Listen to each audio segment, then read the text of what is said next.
at 10, self-driving cars. Arizona making national news when a self-driving Uber plowed into a pedestrian, killing the woman in Tempe. Now our state might be at the forefront of developing brand new technology to prevent this from happening again.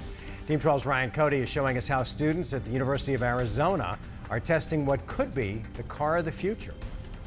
Yeah, that's right, guys. When it comes to self-driving cars, most people have the same concerns about safety. Those worries only mounting when an SUV testing Uber's self-driving technology struck and killed a pedestrian in Tempe, and now, more than a year later, a group of students might have a solution.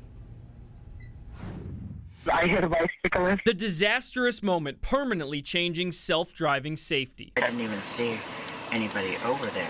Uber safety driver Rafaela Vasquez knowing right away what this deadly impact means. It's gonna be a setback for the whole industry. Uber suspending its program.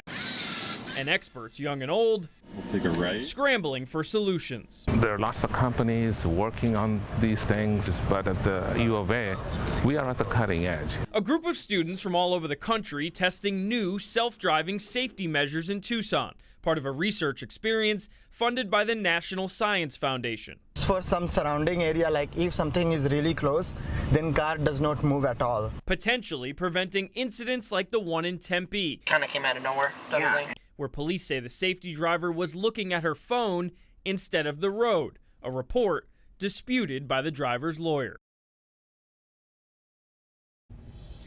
Uber is still not testing its autonomous fleet in Arizona, but there's no word on what, if anything, the company is doing to develop technology like this for the future. We're in the Live Alert Center tonight. Ryan Cody, 12 News at 10.